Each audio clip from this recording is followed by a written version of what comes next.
Agradecemos a Dios por sus bondades, por permitirnos esa alegría y ese gozo en nosotros de poder adorar a nuestro Dios con libertad como lo hacemos cada domingo, teniendo en mente que hay muchos hermanos nuestros que hoy día tienen que hacerlo en circunstancias totalmente diferentes a la nuestra. Nunca olvidemos eso.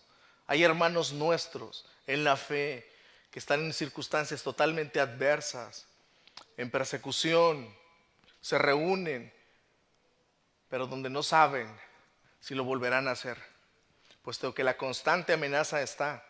Y esto incluye a pastores, a maestros, a hermanos nuestros, jóvenes, niños. Hermanos, nosotros tenemos la gran bendición de venir a este lugar y adorar a nuestro Dios con total libertad. Así es de que uno de los pecados más grandes es no hacerlo con conciencia.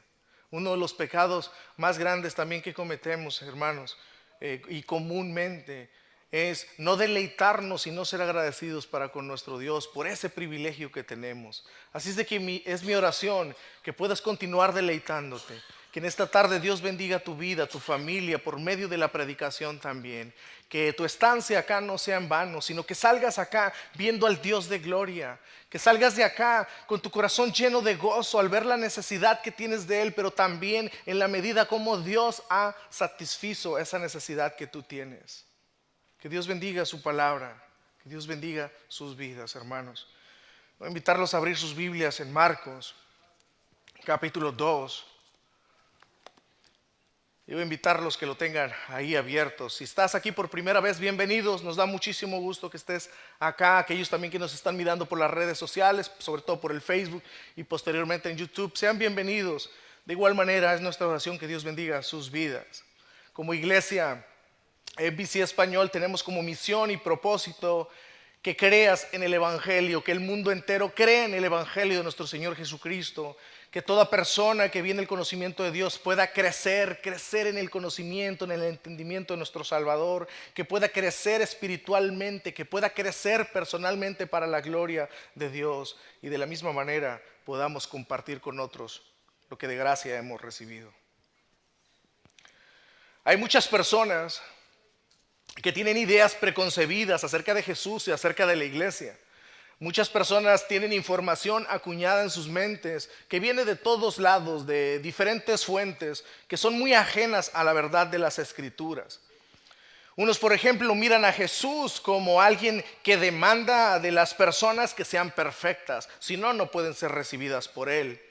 Y sin un historial también, como si Jesús demandara eso, sin un historial muy malo como para ser aceptados por Él. Y por supuesto, personas al verse imperfectos y con un historial que a muchos les podría causar vergüenza, pues piensan que siendo así nunca podrían ser recibidos por Dios. Pero por otro lado están las personas que se miran a sí mismas como no perfectas, pero tampoco tan malas como otras que andan ahí en la sociedad. Así es de que estas personas que se miran con otras que son más malas que él, pues bueno, este tipo de personas dicen: yo no tengo ninguna necesidad de Jesús, no tengo ninguna necesidad de Dios, puesto que se creen justos en su propia opinión. Bueno, hermanos, este pasaje que nosotros encontramos acá en Marcos nos hablan de ambas personas, de estos dos tipos de personas que desde su perspectiva tienen muy poco valor o nada, como si fuesen impensables de merecer gracia, si ellos no pudiesen recibir ninguna misericordia de nadie, ni de Dios, ni de los hombres, ni de nadie. Pero también vemos a personas que creen que no necesitan de Dios o de Jesús. Así es de que, hermanos, voy a invitarlos a abrir ahí, bueno, creo que ya lo tienen abierto, voy a invitarlos a ver precisamente este tipo de personas, dos tipos de personas. Por un lado, aquellas, vuelvo, insisto, que piensan que no pueden recibir la gracia de Dios, el perdón de Dios, y aquellas que no lo necesitan, puesto que hay personas más malas que ellos. Vamos a ver estos dos tipos de personas. Y el tema que estaremos viendo acá en esta tarde, hermanos, es gracia escandalosa. Gracia escandalosa. Marcos capítulo 2, verso 13 al 17. Después volvió a salir al mar y toda la gente venía a él y les enseñaba. Y al pasar vio a Leví, hijo de Alfeo, sentado al banco de los tributos públicos, y le dijo: sígueme. Y levantándose, le siguió. Aconteció que estando Jesús a la mesa en casa de él, muchos publicanos y pecadores estaban también a la mesa juntamente con Jesús y sus discípulos. Porque había muchos que le habían seguido. Y los escribas y los fariseos, viéndole comer con los publicanos y con los pecadores, dijeron a los discípulos: ¿qué es esto que él come y bebe con los publicanos y pecadores? Al oír esto, Jesús les dijo: los sanos no tienen necesidad de médico, sino los enfermos. No he venido a llamar a justos, sino a pecadores. Oremos, hermanos. Señor, todo el tiempo estamos necesitados de tu gracia, pero ciertamente entendemos que muchas veces el pecado no nos deja ver más allá de la realidad. Estamos muertos espiritualmente y es precisamente que muchas veces no alcanzamos a ver nuestra necesidad. Mi Dios, oramos como iglesia, y es mi oración que nos ayudes a ver tu gracia, tu misericordia para con nosotros los pecadores. Que en Jesucristo tu Hijo hay suficiente gracia, amor, perdón. Es una gracia que escandaliza ciertamente, como veremos, pero esa es precisamente la gracia que proviene de ti. La gracia que restaura, la gracia que da vida. Mi Dios, háblanos, usa tu palabra y usa, Señor, a quien predica a pesar de él. En el nombre de Jesús, amén y amén. Gracia escandalosa, hermanos. Lo que acabamos de leer ahí prácticamente, pues, es a Jesús haciendo un llamamiento a un hombre recaudador de impuestos. Y ahí es donde vamos a estar viendo nosotros la trama y cómo hay este desenlace. Pero estaremos viendo en primer lugar cómo Jesús llama a Leví para que le siga. Después vamos a ver cómo Jesús come con Leví y sus amigos o pecadores, como dice el pasaje. Y después veremos en tercer lugar la gracia escandalosa por que Jesús se asocia o come con estos hombres. Algo que es muy obvio, hermanos, aquí al leer a Marcos de entrada, es que él nos deja claro que el ministerio de Jesús era muy activo. Constantemente Jesús estaba activo en su ministerio de predicación. Jesús constantemente estaba viendo oportunidades de predicar, constantemente se abrían esas oportunidades de predicar y él no desaprovechaba la oportunidad para hacerlo. Es claro cómo Jesús siempre buscaba la manera y el tiempo para enseñar y predicar el evangelio, ya bien fuese al aire libre, ya bien fuese a la orilla del mar de Galilea, ya bien fuese dentro de una casa, aunque estuvieran todos apretados, no importaba. La circunstancia era lo que menos importaba. Jesús constantemente estaba aprovechando el tiempo para enseñar. Dice el verso 13 que una vez que salió de ahí Jesús de Capernaum, que fue lo último que nosotros vimos, estando en Capernaum, cómo sanó al paralítico, Jesús vuelve o se dirige al mar de Galilea y también ahí enseñaba. Una vez Jesús terminó de enseñar a mucha gente en el mar, cuando salió de allí, miró precisamente a un cobrador de impuestos. Cuando él va en camino, él observa a una persona que está cobrando impuestos, trabajando ahí. Eso es lo que dice acá el verso 14. Y al pasar vio a Leví, hijo de Alfeo, sentado al banco de los tributos. Eso es lo que significa los tributos o cobrador de impuestos. Y ahí estaba Leví. Y ese es nuestro primer punto. Jesús llama a Leví para que le siga. Verso 14. Y al pasar vio a Leví, hijo de Alfeo, sentado al banco de los tributos públicos, y le dijo: sígueme. Y levantándose, le siguió. Algo que nos va a ayudar a entender este pasaje, hermanos, es entender lo siguiente. En los tiempos de Jesús, Israel estaba tomada por el imperio romano. El imperio romano era prácticamente el gobierno, eran los que tenían la jerarquía. El pueblo de Israel tenía que estar sumiso y estaba sometido al gobierno de Roma. Así es de que el gobierno de Roma cobraba impuestos a los israelitas. Y como tenía que cobrar impuestos, pues los romanos ofrecían puestos de trabajo, cobradores de impuestos. Y tenían que venderse y los israelitas los compraban. Esos puestos de trabajo no eran gratis. Así de que compraban ese puesto de trabajo y se encargaban de cobrar los impuestos a sus mismos compatriotas, a sus mismos paisanos, a sus propios hermanos. Por supuesto, ellos al recibir o cobrar los tributos, lo que hoy conocemos a cada día como taxis o aquí en Estados Unidos, pues ellos lo que hacían muy común es de que aumentaban la tarifa de los impuestos a sus propios hermanos. Una vez ellos se sentaban en jerarquía de sus propios hermanos, abusaban del puesto, cobraban intereses sobre intereses, para de esta manera pues les quedara dinero. Y de esa manera estos mismos pues se hacían de bienes. Nosotros lo entendemos comparándolo con los políticos de nuestros países muchas veces, donde ellos los ves que entran de una manera socialmente, viven de una manera antes de adquirir el puesto público y cuando terminan su periodo, ve que terminan con ranchos, con casas, con propiedades y dicen, ah, caray, ese ha de ser un buen trabajo. No, no es que sea un buen trabajo, sino que abusan del pueblo.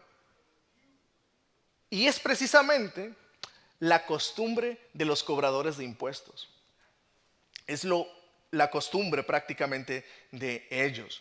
Hermanos, estos impuestos, los cuales ellos cobraban, eran impuestos sobre la renta, sobre impuestos sobre la tierra, también por el uso de caminos. Si alguien quería usar un camino, no eran libres, tenía que cobrar una cuota, así más o menos como las autopistas de California y de algunos estados, donde si quieres manejar por aquí tienes que pagar. Bueno, allá había recaudadores de impuestos si tú querías usar un camino.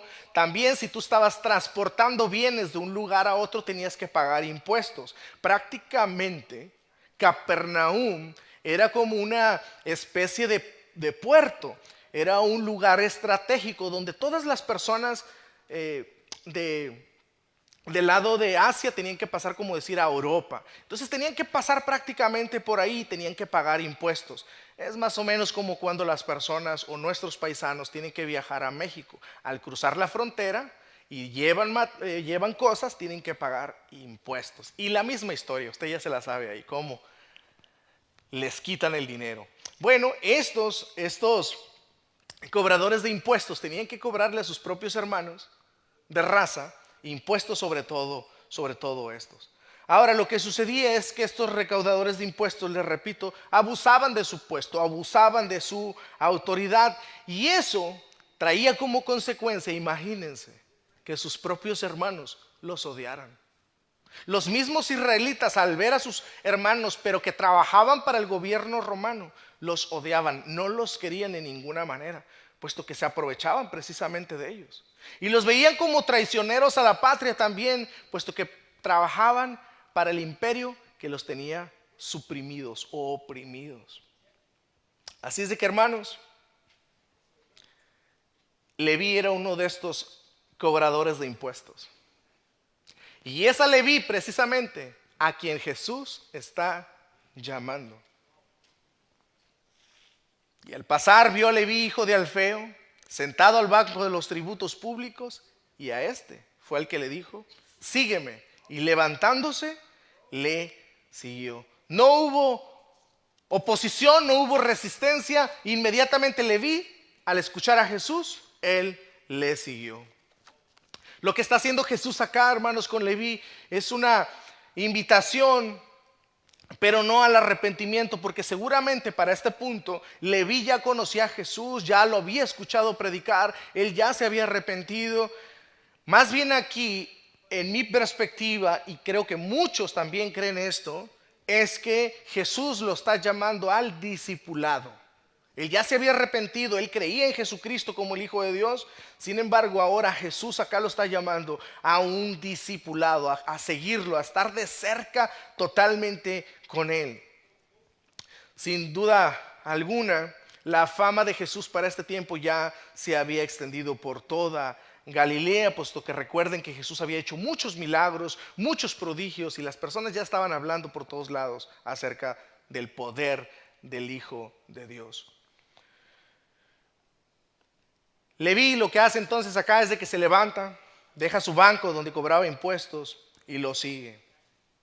Ahora bien, hermanos, Marcos nos dice que Leví estaba sentado a la mesa donde se cobraban los impuestos. Pero la pregunta es acá, ¿quién es Leví?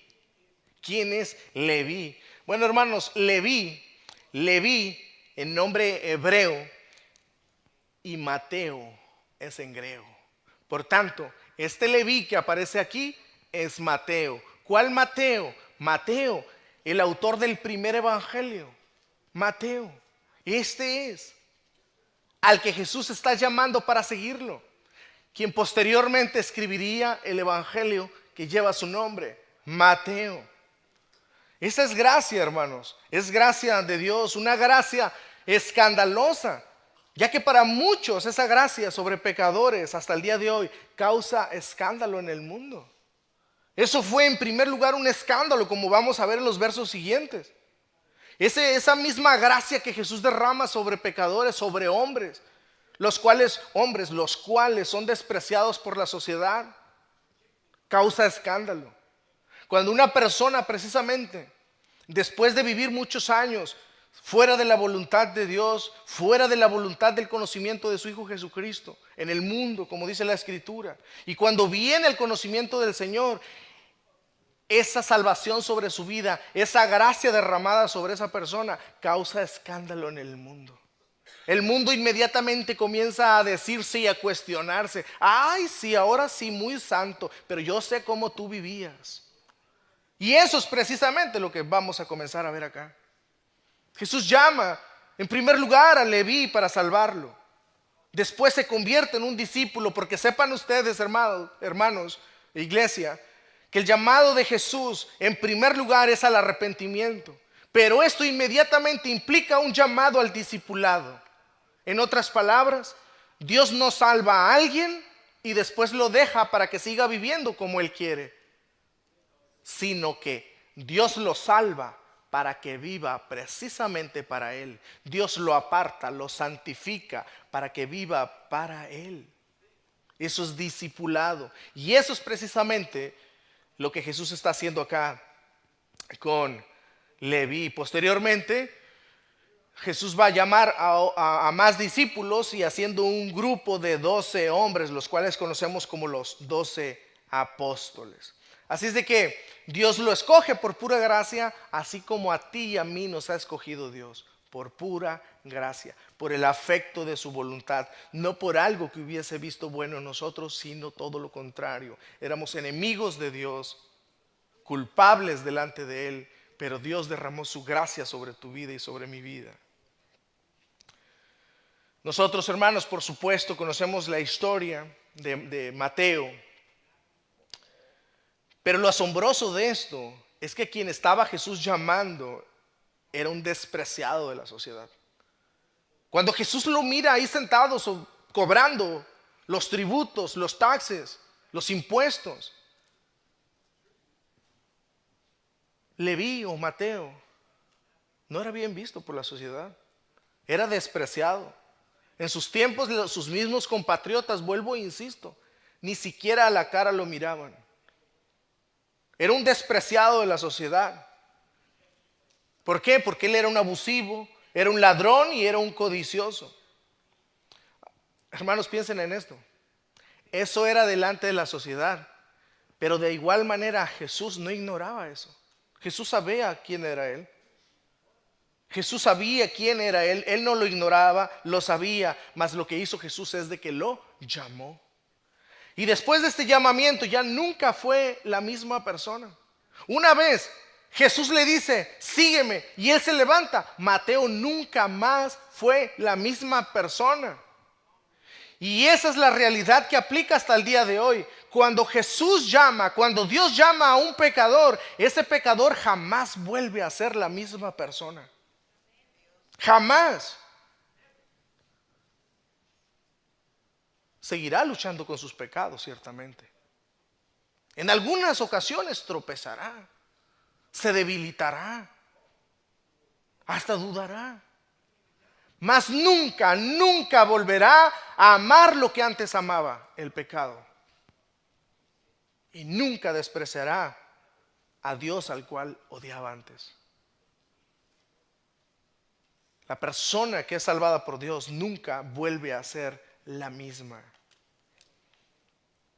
Segunda de Corintios capítulo 5 verso 17 dice: de modo que si alguno está en Cristo, nueva criatura es. Las cosas viejas pasaron, he aquí todas son hechas nuevas. Dios no medio arregla a una persona. Dios la salva por completo. Dios la transforma. Acompáñenme por favor a Mateo, a Leví, capítulo 9, verso 9. Y vean lo que escribió de él mismo, de esto que estamos viendo acá. Yo me imagino a Mateo que como Moisés más o menos, que cuando Dios lo inspiró a escribir algo acerca de sí mismo, así como que tuvo que batallar, me imagino un poco. Tiene que hablar de él mismo. Pero él acá escribió en el verso 9: pasando Jesús de allí, vio a un hombre llamado Mateo, que estaba sentado al banco de los tributos públicos, y le dijo: sígueme. Y se levantó y le siguió. Hablando de sí mismo. Cuando Dios me llamó, nunca fui el mismo. Eso es la gracia irresistible, hermanos. Eso es lo que conocemos nosotros como gracia irresistible. Cuando Jesús llama, no hay ninguna persona en este mundo que se pueda resistir a Él. Él llama y su creación obedece. Amén. Es lo mismo que ha ocurrido con nosotros. Si tú crees en el Evangelio, si tú un día te arrepentiste de tus pecados, si tú eres un creyente de Jesucristo, tú sabes lo que estoy diciendo. El día que tú creíste en Jesucristo, el día que Él te llamó, el día que Él te salvó, tú no pudiste resistirte. Tú veniste a Él porque Él te trajo. El hombre no se puede resistir a esa gracia. Cuando Dios llama, su creación responde. Sean hombres o mujeres, cuando Dios llama, el hombre no se puede resistir. Entendemos que en muchos círculos evangélicos creen que sí, que el hombre puede resistirse, que el Dios puede llamar y el hombre se puede resistir. No es lo que vemos en las Escrituras. Cuando Dios llama, la creación obedece. Cuando Dios llama, el hombre responde. Cuando Dios llama, si Dios no llama, entendemos, el hombre sigue en su camino. Recuerden ustedes, Jesús mandó a la higuera a secarse. ¿Y qué hizo la higuera? No quiero. No, se secó. Jesús dijo: sécate. Y se secó, obedeció. En aquella ocasión, cuando estaban sobre la barca y sus discípulos comenzaron a asustarse y a estar temerosos porque iban a perecer, porque las olas se levantaban grandemente, ¿qué es lo que hizo Jesús? Reprendió a la tempestad. ¿Y qué hizo la tempestad? Cedió, obedeció. Lo vimos recientemente, cuando los demonios querían hablar, ¿qué hizo Jesús? Los calló. Los demonios obedecieron. ¿Por qué?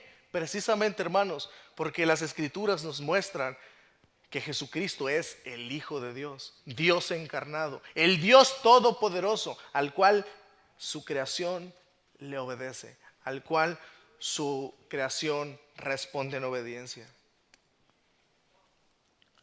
Ahora bien, hermanos, el que Jesús llamase a un cobrador de impuestos para ser su discípulo, eso era ya de por sí motivo de gran escándalo, ya que nadie de los sacerdotes de esos tiempos haría tal cosa. A ninguno de los sacerdotes de la época se le cruzaría por la mente llamar a alguien como Leví. Pero por si fuera poco esto, ahora Jesús hace lo inimaginable. Jesús pasa de llamar a este hombre algo impensado para los sacerdotes, ahora va y come con Mateo. Come con él. Y ese es nuestro segundo punto. Jesús come con pecadores. Volviendo a Marcos 15. Aconteció que estando Jesús a la mesa en casa de él, aquí ya está en la casa de Mateo, muchos publicanos y pecadores estaban también a la mesa juntamente con Jesús y sus discípulos, porque había muchos que le habían seguido. Lo que está diciendo acá prácticamente el texto es de que Mateo, en agradecimiento a Jesús, una forma de agradecerle, pues Mateo se organizó un buen banquete, una buena comida para Jesús. Y eso es lo que vemos acá. Pero no una comida ahí levesona, no. Una gran comida. Lucas, en el pasaje paralelo, en el capítulo 5, verso 29, dice que le hizo un gran banquete. No era cualquier cosa. Le hizo un gran banquete. Hermanos, piensen en esto. Si ustedes tuviesen la oportunidad, y la tienen, de hacer un banquete, una buena comida, no una carnita asada, no, un buen banquete que le va a costar. La pregunta es: ¿a quién ustedes invitarían?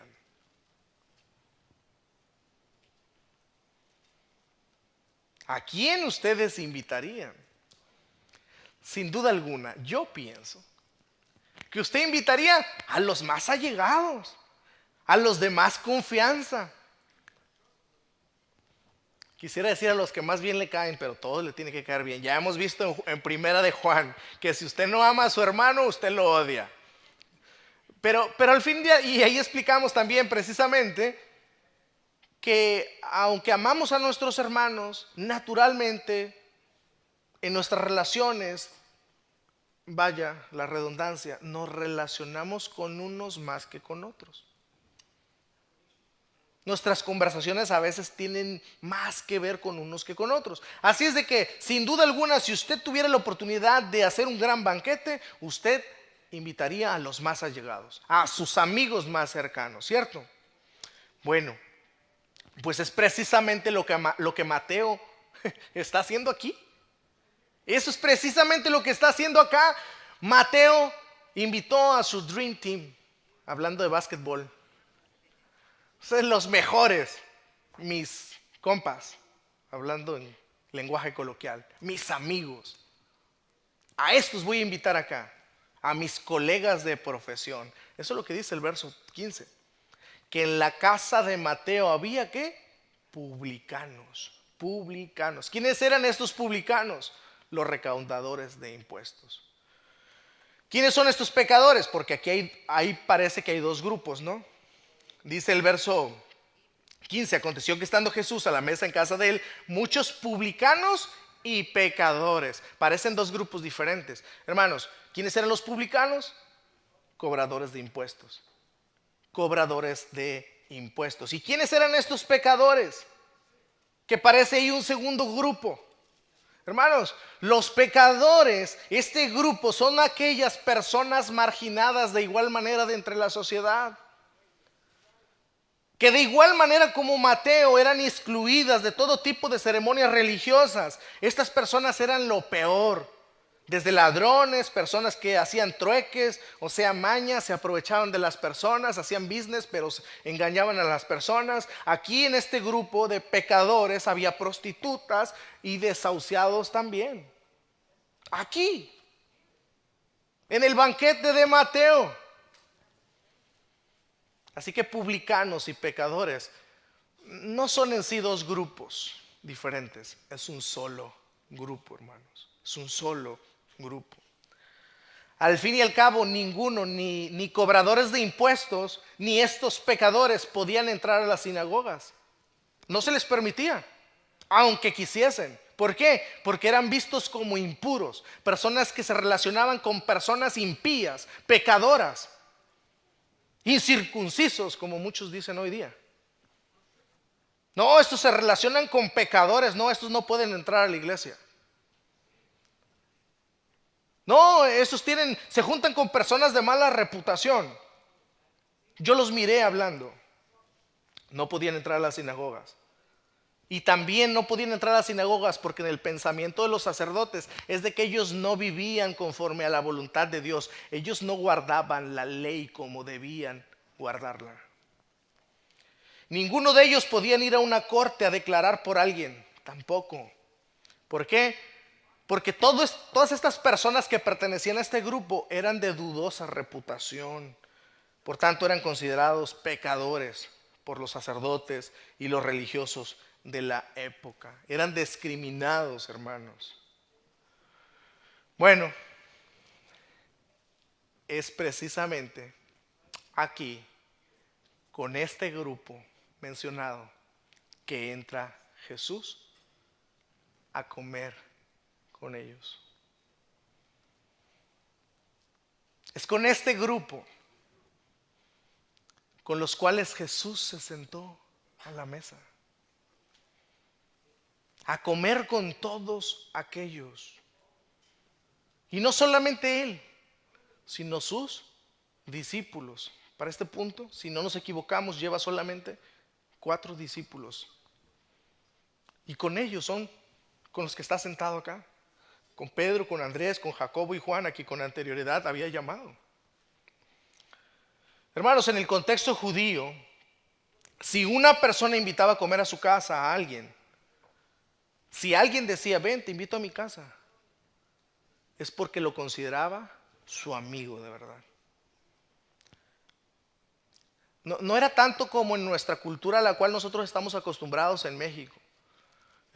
Dicen que ya han cambiado mucho las cosas, pero más de algunos de ustedes, o la gran mayoría, recuerdan que allá estaban en nuestras casas, y si llegaba alguien y apenas lo estábamos conociendo, pero llegaron en el momento exacto de comer, ¿qué es lo que se hacía? Véngase para acá. ¿Ya comió? No, pues no, véngase. No, ni lo conocía. Y de igual manera pasaba cuando nosotros íbamos a una casa y las personas ni nos conocían, nos decía, ¿ya comieron? No, pues no. Aunque ya hubiéramos comido a veces. No, pues no. Véngase, hay tortillitas hechas y usted sabe, un chirimole, no hombre, menos. Y usted se sentía a veces, si era tímido a veces se sentía, casi ni los conozco, pues de repente te hacían sentir confianza que tú le entrabas a todo. Hermanos, acá no era así, no era así. Acá si alguien invitaba a comer a alguien a su casa es porque él consideraba, este es mi amigo. De entre amigos o amistades, no, este es mi amigo. A mi casa solamente entran mis verdaderos amigos. Usted es mi amigo, prácticamente le estaba diciendo cuando lo invitaba a su casa. Qué gracia, ¿no? Qué gracia. Hermanos, Jesús, la segunda persona de la Trinidad, está comiendo con publicanos y con pecadores tranquilamente. Tranquilamente. Y vean, ¿de qué tipo de personas está rodeado Jesús? No cualquiera se consideraba amigo. Y vean con quién está asociándose Jesús acá. ¿Con quién está sentado a la mesa? ¿Con quiénes está comiendo? ¿Es la élite de la sociedad acaso? No. No, este no era el Dream Team, no lo era. Pero Jesús mostró misericordia, cosa que los judíos de la época, los religiosos de la época, nunca harían, nunca harían. Ni lo hacían ni lo iban a hacer. Ahora, hermanos, mantengan esto en mente, porque esto es importante. En la mente de los judíos precisamente no se juntaban con este tipo de personas porque decían, no, me corrompo. No, estos están malditos, no ese que se me pegue la maldición, mira cómo viven. Jesús no corría en ninguna manera a ser corrompido, en ninguna manera, ni por sus costumbres ni por nada. Jesús sabía bien quién era Él y sabía su llamado. Él lo que deseaba, o sea, Jesús lo que deseaba, lo que lo impulsaba era a influenciar a estas personas. El sentarse con ellos, su motivación era, quiero influenciar a estas personas. Quiero ser de influencia para ellos. Esto es importante, les digo, porque no son pocas las veces que en el pensamiento de muchos cristianos, al ver que son diferentes a nosotros las personas, que no aman a Dios, no conocen a Dios, tienen un lenguaje diferente, actúan diferente, piensan diferente, sus costumbres son diferentes, sus acciones, sus gustos, todo es diferente. Uno dice, no. Aunque el tipo sea respetuoso, no. Muchas veces lo que sucede es que el cristiano termina alejándose de las personas por completo, aislándose. Por ejemplo, ¿usted dónde vive? Sus vecinos, ¿cuántos los conocen a ustedes? ¿O usted conoce a sus vecinos?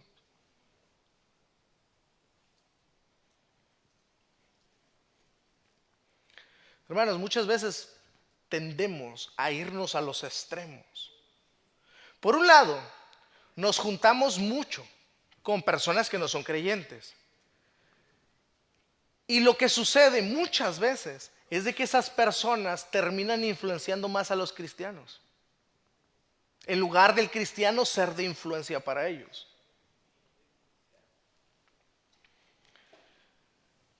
Así es de que, hermanos, la idea y el punto es de que nosotros no debemos de perder de vista esto. No debemos volvernos ermitaños. De la misma manera que Jesús se sentó con estos pecadores, teniendo un pleno entendimiento y convicción de quién es Él, y pensando, quiero influenciarlos, es de la misma manera que somos llamados nosotros a relacionarnos con las personas. Yo entiendo que en muchos lugares y en muchas iglesias, y más de algunos de ustedes, ha estado bajo un liderazgo donde se les critica a las personas. Si ven que tiene una amistad con alguien y no es creyente, dicen, lo vi, sí, no, ese no es cristiano. Y hay muchos todavía que llegan al atrevimiento de decirle, ven para acá, ven para acá. Yo vi que estabas hablando con esa persona y no es cristiano. ¿Qué hacías con ellos? Yo entiendo, hermanos, que han estado expuestos a ese tipo de cristianismo, pero no es lo que vemos acá en las escrituras. Vuelvo e insisto, el cristiano tiene una convicción, quién es y qué es lo que se propone con nosotros. Eso es ponerlos al evangelio, es influenciarlos para que conozcan al Señor. No se trata de que ellos nos influencien a nosotros, porque ellos están viviendo una vida que nosotros vivíamos. Así es de que Jesús está acá, tiene un balance perfecto, y es donde nosotros nos perdemos el balance. Hermanos, somos llamados a tener un equilibrio en todas las cosas, a tener un balance en todas las cosas. Jesús sabía hacer amistad con publicanos y pecadores sin contaminarse. ¿Escuchó eso? Jesús sabía hacer amistad con publicanos y pecadores sin contaminarse. Su fin principal era salvarlos, puesto que recuerden ustedes, Lucas 19:10 también nos dice que Jesús vino a salvar lo que se había perdido. Él vino a buscar lo que se había perdido. A eso vino. Y eso era algo que precisamente los sacerdotes de la época habían olvidado. Los judíos habían olvidado esto. Y se escandalizaron en gran manera. Y eso es lo que nos lleva a nuestro tercer punto. La gracia de Jesús causa escándalo por asociarse con pecadores. Verso 16. Y los escribas y los fariseos, viéndole comer con los publicanos y con los pecadores, dijeron a los discípulos: ¿qué es esto que él come y bebe con los publicanos y pecadores? He aquí, hermanos, la gracia escandalosa. La gracia de Dios causando escándalo hasta en los mismos religiosos de la época. Gracia escandalosa. Los escribas y fariseos se escandalizaron. ¿Quiénes eran los escribas? Los escribas eran también llamados como, o identificados como los escritores, aquellos que copiaban o hacían copias de la ley. Y también recuerden ustedes que habíamos dicho desde el principio que en las sinagogas ellos tenían una tarea, la cual era leer y explicar las escrituras o encomendar a alguien de la audiencia para que hiciera lo mismo, leyera y explicara. Los fariseos eran uno de los 3 partidos de Israel, los otros 2 eran los saduceos y los esenios. Pero los más rigurosos de estos, hermanos, en cuanto a la observancia de la ley, eran los fariseos. Y ellos eran precisamente considerados como los maestros de la ley. Ahora, ¿qué es lo que vemos acá?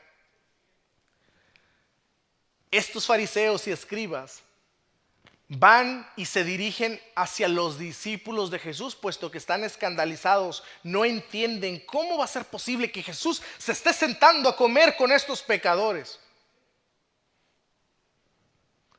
Ellos, por supuesto, estaban acostumbrados a levantar paredes entre la sociedad y entre las personas por medio de sus duras enseñanzas, por medio de sus leyes extrabíblicas, normas, y hacían divisiones entre las personas. ¿Cómo es posible que haya unidad en esto? ¿Cómo es posible para ellos? No lo entienden. ¿Cómo es que Jesús se está asociando con estos pecadores? Así que estos estos fariseos, juntamente con los escribas, van y se dirigen a los discípulos y comienzan a cuestionarlos, a los discípulos de Jesús. Ve, ¿qué está pasando acá? ¿Qué está pasando acá? ¿Que acaso Jesús no anda diciendo y enseñando que Él es el Mesías? ¿Que Él es el Hijo de Dios encarnado?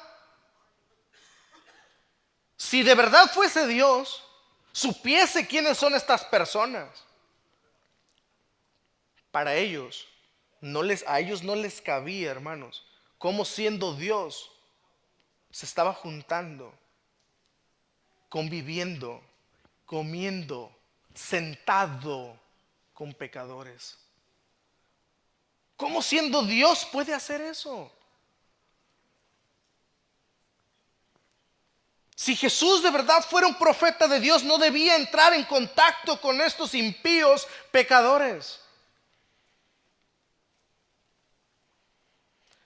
No cabe duda, hermanos, que la dureza del corazón y la religiosidad legalista endurece el corazón hasta el día de hoy.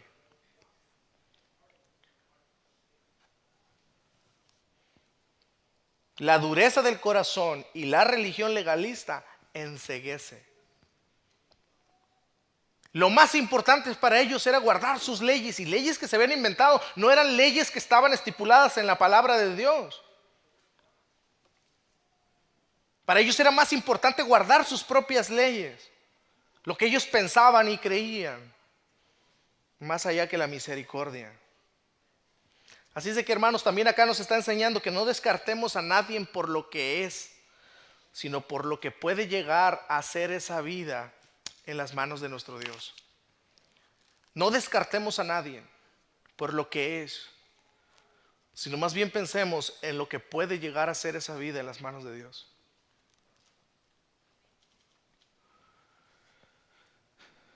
Y esto era algo que los fariseos precisamente no entendían. No lo entendían. Es por tal razón que el Señor Jesús, al oírlos, tiene que usar el sarcasmo para darles una gran lección. Y hermanos, estoy ya de entrada diciendo que Jesús usó el sarcasmo porque vamos a estar viendo también que Jesús usaba el sarcasmo, pero no es el sarcasmo como nosotros lo usamos. Pero acá Jesús lo está usando para darles una gran lección, lo cual nos lleva a nuestro punto del pasaje, o último. Jesús les contesta que Él vino a salvar pecadores, no a justos. Verso 17. Al oír esto, Jesús les dijo: los sanos no tienen necesidad de médico, sino los enfermos. No he venido a llamar a justos, sino a pecadores. Miren, hermanos, en pocas palabras lo que Jesús está diciéndoles aquí: ustedes se creen sanos. Ese es el sarcasmo que Jesús está diciendo. Ustedes se creen sanos, y como ustedes se creen sanos, no tienen ninguna necesidad, pues yo no tengo nada que ver con ustedes. Así de sencillo. ¿Para qué está un médico? Es lo que también les está diciendo. ¿Para qué está un médico? ¿Para sanar sanos o enfermos? La pregunta la conocemos y es a donde Jesús los está llevando. El doctor estaba para sanar enfermos, personas que saben que están enfermos. Así es de que, en pocas palabras, Él les está diciendo: no es que ustedes estén sanos, sino que ustedes creen que están sanos.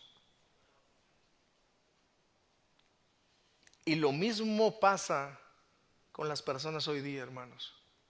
Hay personas que creen no tener necesidad de Jesús, creen no tener necesidad de Dios, creen no tener necesidad de arrepentimiento. ¿Por qué? Porque precisamente se creen sanos. Pero la realidad es de que todo ser humano sin Cristo no está sano, está enfermo. El pecado nos ha dañado. Y acá estos escribas y estos fariseos piensan que están sanos, pero estaban enfermos.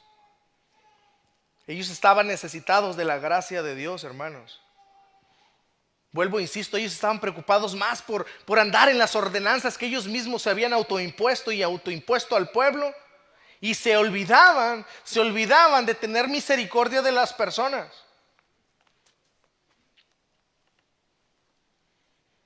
Por ejemplo, entre una de las cosas que ellos habían autoimpuesto al pueblo era, ustedes saben, Dios había dicho guardar el sábado, eso estaba en la ley, debían guardar el sábado.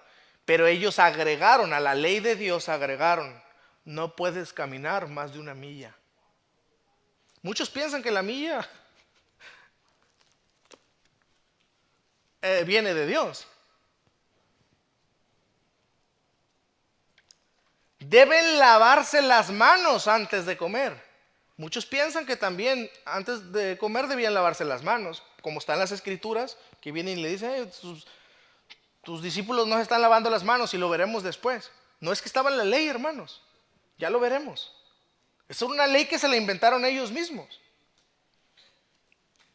Otra de las leyes que ellos inventaron es: en el día del sábado no se vayan a mirar a un espejo, mujeres sobre todo.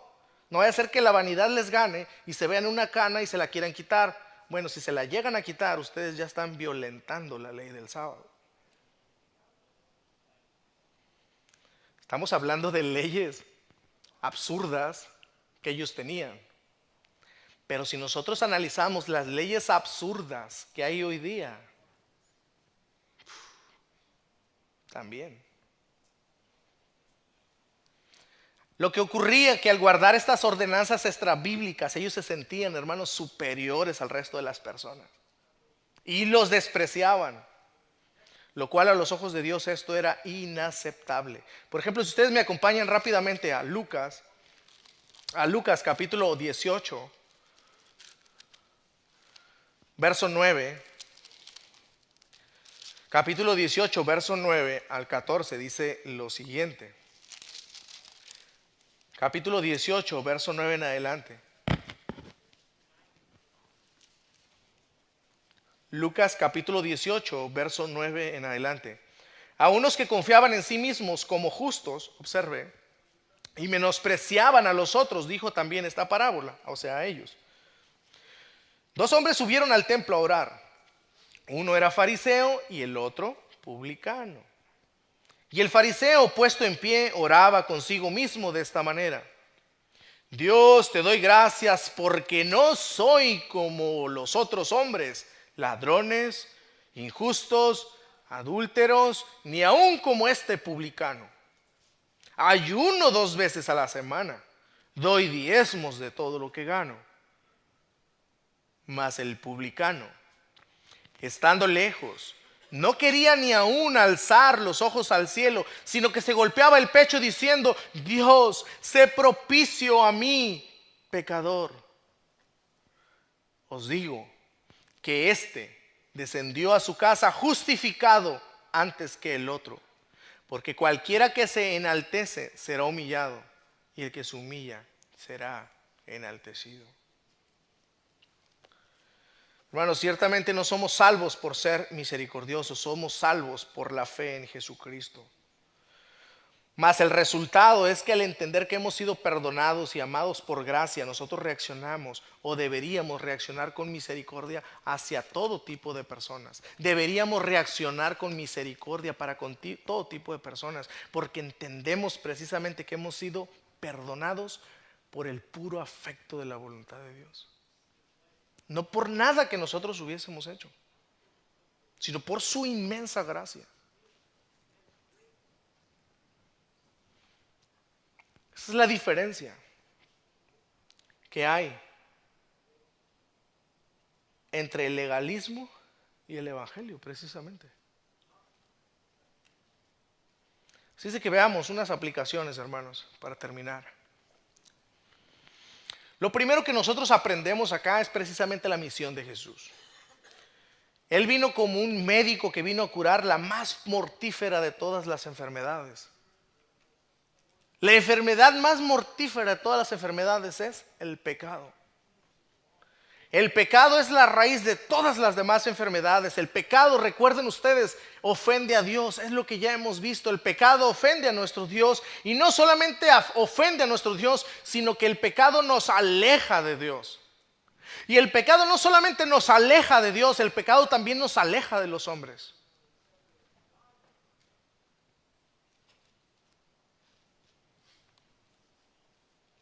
El pecado destruye el cuerpo. Y no solamente el cuerpo, destruye el alma.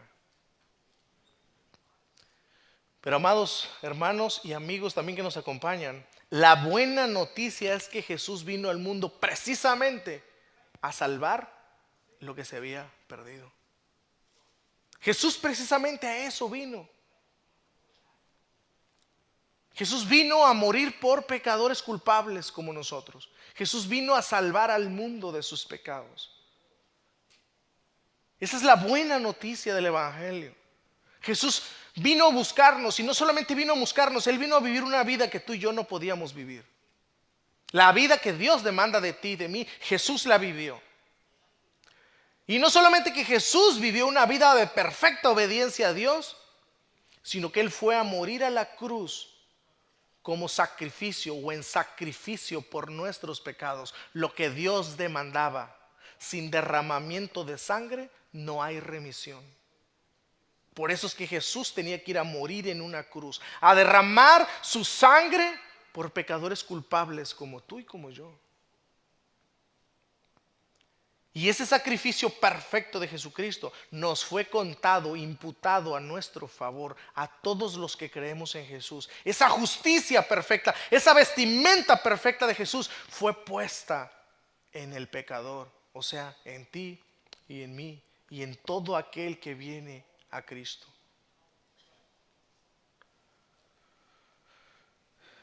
Todo eso fue sellado, hermanos, mediante la resurrección de nuestro Señor Jesucristo. Porque si Jesús hubiese vivido una vida de perfecta obediencia y hubiese muerto en una cruz, todavía no estaba terminado. Jesús tenía que demostrar que era Dios vivo, Dios verdadero, cobrando vida, resucitando de entre los muertos. Y Él lo hizo. Jesús resucitó de entre los muertos, mostrando que Él es verdaderamente Dios, Dios encarnado, el Hijo de Dios que vino precisamente a salvar lo que se había perdido. Él vino para dar vida, a los que estaban muertos en sus delitos y pecados. Y esa es la gracia. Esa es la gracia de Dios inmerecida para nosotros, amados. Es una gracia que hemos recibido. Jesús puede sanar del pecado tanto a unos como a otros. O sea, hermanos, a todos aquellos que están confiando en sus propios, en sus propios o en sus propias obras, porque no pueden salvarlo sus obras.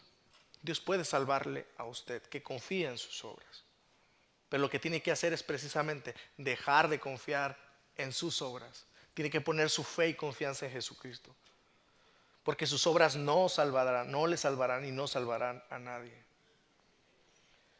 En segundo lugar, hermanos, después de haber visto en la misión de Jesús, que vino a salvar lo que se había perdido, que por gracia vino y derramó su amor y misericordia al morir en la cruz y fue sobre su vida. En segundo lugar, aprendemos que Jesús valoriza la misericordia. Jesús valoriza la misericordia. La misericordia es un acto de bondad, es un acto que se lleva a la práctica.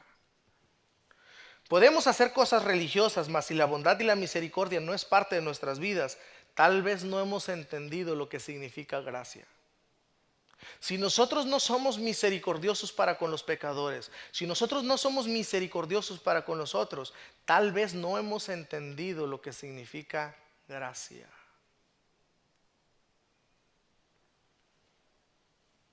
Y eso es muy importante, hermanos, entender esto. En tercer lugar y último, lo que está diciendo al enseñar acá Marcos es la asociación de Jesús con pecadores, es la unión que debe de haber en él, en la iglesia. Es la unión que debe haber. La iglesia, hermanos, entendamos esto. La iglesia no es un lugar de gente perfecta. La iglesia no es un lugar de gente perfecta. ¿Me escucha? ¿Sí entiende esto? La iglesia no es un lugar de gente perfecta. Es un lugar de pecadores. De pecadores, no de personas justas. La esencia del cristianismo es lo que difiere de las demás religiones. Recuerden ustedes que las religiones hablan de lo que usted tiene que hacer para ganarse el favor de Dios. ¿Y qué es lo que dice el Evangelio? El Evangelio es lo que Dios ha hecho por nosotros, los pecadores. Eso es el Evangelio. Así que el cristianismo bíblico, la fe bíblica, se trata de lo que Dios en Jesucristo hizo por nosotros. Esa es la fe bíblica, lo que Dios hizo por nosotros. No hay nada en qué gloriarnos. No hay nada en qué gloriarnos. Si nos gloriamos es solamente en aquel que nos amó. Todos acá estamos necesitados de la gracia de Dios y todos nos debemos a Él. Todos nos debemos a Él. Así que, hermanos, vamos a ponernos sobre nuestros pies y vamos a terminar cantando precisamente esto. Vamos a cantar, nos debemos a nuestro Dios. Seamos misericordiosos, salgamos por el mundo, cantemos de la gracia de nuestro Dios, de la misericordia que hemos hallado en Cristo. Salgamos al mundo, hermanos, y derribemos las paredes que cada día la sociedad pone, las religiones ponen. Eso es lo que precisamente Jesús nos está enseñando acá también. El mundo constantemente, todo el tiempo está encargándose de poner barreras, dividir a las personas entre unas y otras. Y Jesús precisamente lo que nos está enseñando en este pasaje es que Él vino a derribar los muros, las paredes que las personas y las religiones se encargan de poner. Cantemos a nuestro Dios. Entonemos juntos, hermanos, por todo el mundo.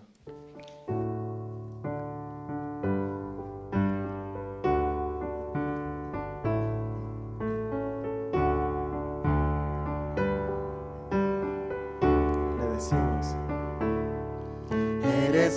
la palabra en vida, antes del mundo crear, cada estrella y planeta hecho por tus manos fue. Toda la creación se une al sonido de tu voz, que los cielos, mar y tierra de tu gloria canten hoy. Eres el autor de todo y Señor de la creación, y tu voz de amor el mundo escucha hoy.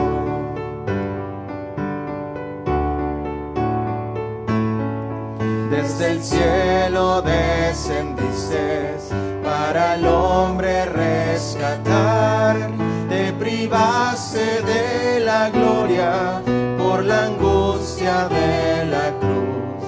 Tu oración sació al hambriento y tu voz calmó el mar. En silencio tú sufriste y el cautivo hoy libre es. Eres el autor de todo y Señor de la creación, y tu voz de amor el mundo escucha hoy. Todos juntos. Se declara su victoria, a la muerte derrotó, ascendiste hasta el cielo, adoptando el pecador. Intercedes por los tuyos, hijos de cada nación, cada tribu, cada lengua, tu amor proclamará. Eres el autor de todo y Señor de la creación, y tu voz de amor el mundo escucha hoy. Eres el autor de todo y Señor de la creación, y tu voz de amor el mundo escucha hoy.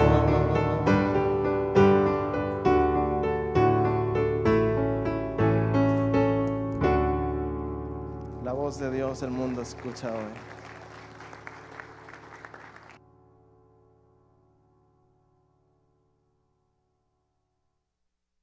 Hermanos,